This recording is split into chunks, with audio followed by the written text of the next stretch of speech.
L'image qu'on a donnée de l'Afrique aujourd'hui, c'est un peu honteux. Quand un entraîneur il demande à ses joueurs de sortir du terrain, bon, comme je dis à la fin, il faut toujours rester classe. Dans la défaite comme dans la victoire. Ce qu'a fait Pape ce soir, ça honore pas l'Afrique. C'est pas classe, mais c'est pas grave. Il est champion d'Afrique, donc il a le droit de dire ce qu'il veut. On a arrêté le match aux yeux du monde pendant au moins 10 minutes. Ça n'a pas aidé Brahim, c'est pas une excuse de la façon dont il l'a tiré, mais voilà, on va pas revenir en arrière, il l'a tiré de cette manière-là. On va l'assumer, surtout moi en tant que coach, et voilà, on regarde de l'avant. Guillaume, c'est une canne de légende, une canne honteuse. C'est génial ça. J'ai aimé sa déclaration.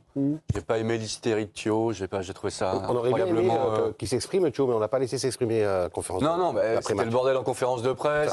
Les journalistes marocains se sont emportés, lui ont dit. On a l'image, regardez. C'est Pape Thio qui débarque. C'est Pape Thio qui débarque. Alors à la fois il est acclamé par les journalistes sénégalais et puis conspué, hué par les journalistes.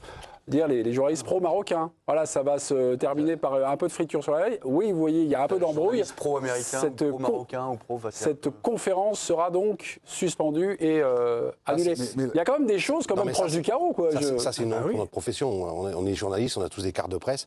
Des comportements comme ça, moi, je trouve ça, mais c'est terrible. C'est invraisemblable. C'est pas la première fois que ça est arrivé, parce que je me souviens, quand il y a eu l'élimination de l'Algérie, c'était contre le Mali, si je dis pas de bêtises. Il y a eu aussi dans les zones mixtes, c'est-à-dire là où se retrouvent tous les journalistes qui attendent le passage des joueurs, avec des échauffourées. Nigeria, pardon. Et avec des échauffourées invraisemblables entre journalistes de pays différents. En fait. Alors que les journalistes, on est tous des professionnels. Le Nigeria c'est pas digne de la carte de presse. avait dominé de la tête et des épaules, mais pour moi, la grande révélation de cette Coupe d'Afrique des Nations, c'est Walid Regragui. Je l'ai trouvé exemplaire tout le temps.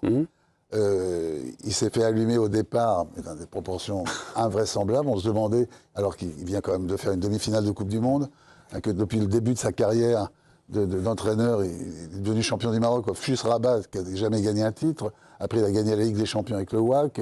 Il arrive en demi-finale de Coupe du Monde. Et il a été très très bon. C'est-à-dire que le Maroc, on dit c'est pas une...